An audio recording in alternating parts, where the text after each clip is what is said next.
क्या आप एनआरसी को बैकडोर से आप इम्प्लीमेंट करने की कोशिश कर रहे हैं? आप बंगाल में भी वही करेंगे, पूरे इंडिया में भी वही करेंगे। तो आप अगर गुप्त मतदान के अंदर सेंध मारना है तो फिर खुल्लम खुल्ला कर दो ना। अब तो इलेक्ट्रॉनिक जमाना आ गया है, तभी तो कहा कि ईवीएम को ख़त्म करो, या तो बैलेट लाओ या तो खुल्लम खुल्ला कर दो। तो ये सब नहीं होता, चूँकि हमारा देश में लोकतंत्र खत्म हो गया है। संविधान की दुहाई दी जा रही है, संविधान दिखाई जा रही है, लेकिन कोई संविधान पे नहीं चल रहा। सब दादागिरी और तानाशाही से हमारा देश चल रहा है। जस्टिस कारचू जी ने कहा कि आज हमारा देश के अंदर जो शासन कर रहा है वो अनपढ़ टीम कर रहा है। जो इंटेलेक्चुअल लोग हैं, जो पढ़े लिखे लोग हैं, वो खामोश होकर के जय हिंद और वो सैल्यूट करने के लिए बचे हैं। और फिर कहा जाता है कि अगर आपने पढ़ लिया तो पकौड़ा बेचिए, धनिया बेचिए। करेंगे ना, चूँकि धनखड़ जी ओबीसी से हैं, बीसी से हैं, वो जाट हैं। और वो एक जाट हमारे मलिक साहब दोस्त जो गवर्नर, जब इनकी जो है परतें खोली तो जाट को देखना कहाँ चाहते हैं? तो जाट को वो इस्तीफ़ा नहीं दिए, इस्तीफ़ा दिलाया गया है, उनको एक मोहरा बनाया गया है। ये सब मोहरा बनाते हैं। देश का राष्ट्रपति, जो राष्ट्रपति बनाया गया, उनको बनाया गया। मैं आदिवासी का लिया हूँ, अगर वो आदिवासी है तो आपने उड़ीसा के मंदिर में क्यों नहीं जाने? इस्तीफा सही हुआ है गलत हुआ? ये इस्तीफ़ा नहीं है भाई, ये इस्तीफ़ा नहीं है, ये खेल है। दाल में काला है, दिया नहीं गया, दिलाया गया। दिन भर प्रोग्राम होता है, रात में उनको, और ये सब कुछ ये अपनी मनमर्जी करना चाहते हैं। बिहार से एक को, चाहे वो आरिफ मोहम्मद को, मुसलमानों को खुश करना हो, चाहे किसी और को हो, ला करके क्या बीजेपी में सब कुछ ठीक नहीं चल रहा? बीजेपी, अरे जब मैं जस्टिस कारजू साहब ने चीफ जस्टिस रहे हैं भैया इलाहाबाद का, उन्होंने कह दिया कि ये बीजेपी कोई पार्टी उटी नहीं है। और अगर प्रधानमंत्री, तो मेरा प्रधानमंत्री कहाँ है? जब वो एक कमल लगा करके अपने सीने पर और अपना जो है झंडा लेकर के सीने पर प्रचार करता है, भाषण देता है, तो वो हमारा प्रधानमंत्री कहाँ है? वो तो 20-25% वाले लोगों का है। जो 150 करोड़ की आबादी है, जिसमें 5000 से ज़्यादा पार्टियां हैं, जिसमें 45 लाख से ज़्यादा एनजीओ संगठन काम कर रहा है, उसका प्रधानमंत्री कहाँ है? अगर प्रधानमंत्री होता तो सर्वहारा की बात करते, वो कहते सारा हिंदुस्तान का नागरिक वो मेरा है, मैं उसका प्रधानमंत्री हूँ, मैं कोई भी चोगा, कोई भी रंग, कोई भी झंडा, कोई भी बैच नहीं लगाऊंगा। तो ये मानते हैं। देखिए, बिहार का चर्चा परिचर्चा हमेशा रहा है।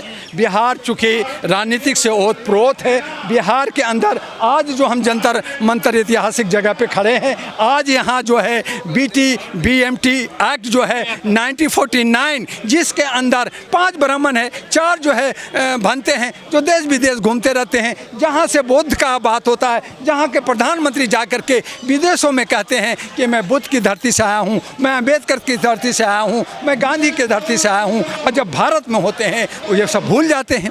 वो वीर सावरकर याद करते हैं, यहाँ गोडसे को याद करते हैं, यहाँ मनमानी करते हैं, यहाँ नफरत फैलाते हैं, यहाँ हिंदू मुस्लिम करते हैं, लड़वाते हैं और सब कुछ हंगामा होता है। तो क्या होगा? बोध गया मुक्ति की बात ही नहीं है मेरे भाई। न ये आंदोलन है, न ये धरना है, ये हक की मांग है कि भाई जिस तरह से आप मुसलमानों को वोट दिया, मस्जिद दिया, हिंदुओं को मंदिर दे दिया, ब्राह्मणों को कहा कि वही पूजा करने का अधिकार है, अभी यादवों पे सुसु किया गया तो यही कहा कि ब्राह्मणों का पूजा का है, वो जो है यादव कथावाचन नहीं कर सकता। क्यों नहीं कर सकता? तो फिर वो कर सकता है। फिर सिख जो है गुरुद्वारा में हो सकता है, वहाँ मुसलमान पूजा नहीं कर सकता। आप जो है चर्च में चले जाएं तो उनका है। तो फिर जो बौद्धिस्ट है, जो बुद्ध को मानते हैं, वो बौद्धिस्ट का भंते का होना चाहिए।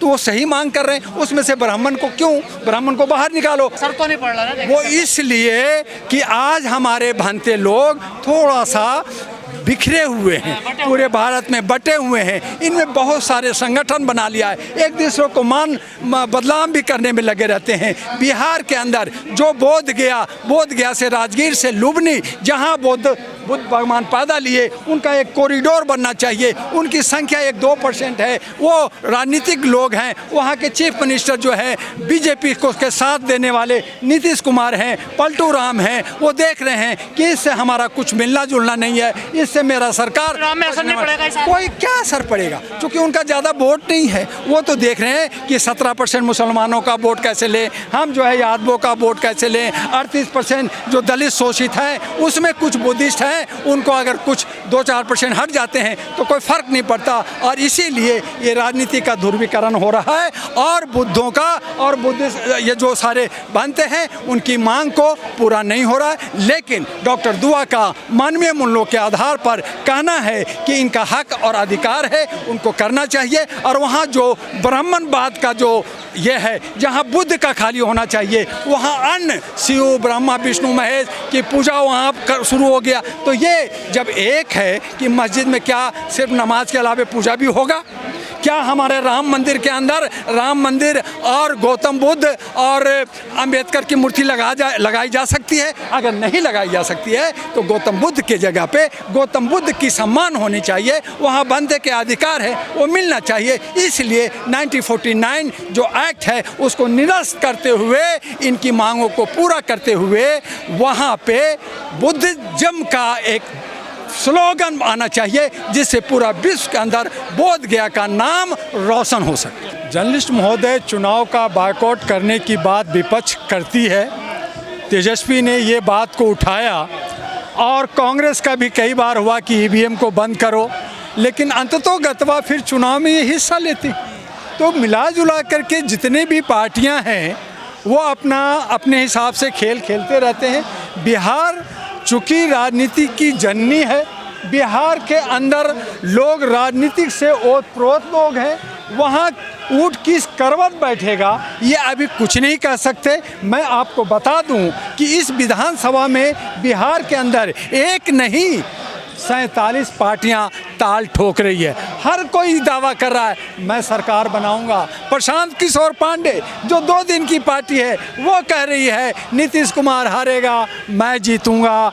तेजस्वी अपने हिसाब से चल रहे हैं। कांग्रेस का कमोबेश जनाधार वहाँ कमज़ोर है और बीएसपी और अन्य पार्टियां भी अपना ताल ठोक रही है। आम आदमी पार्टी जिनको होश में अभी आए नहीं है, दिल्ली में बुरी तरह से हारने के बाद वो बिहार में कह रहे हैं कि मैं सरकार बनाऊंगा। तो बिहार के लोग बहुत चतुर और चालाक हैं, समझदार हैं। आने दीजिए, चुनाव होने दीजिए, आपके सामने रिजल्ट होगा। वहाँ जो ये शोर मचा रहे हैं कुछ नहीं होगा। लेकिन अगर मेरा व्यूज़ लेना चाहेंगे तो ये जो जितने भी लोग हैं जो जीतना चाहिए लेकिन वो वोट काटने ये के जो लिए रिवीजन हो रहा, सही हो रहा, गलत हो रहा, क्या मानते हैं देखिए, आप? रिवीजन अगर करना ही था तो 1 साल पहले करते, 6 महीने पहले करते। आप चुनाव के वक्त में कर रहे हैं। क्या आप एनआरसी को बैकडोर से आप इम्प्लीमेंट करने की कोशिश कर रहे हैं?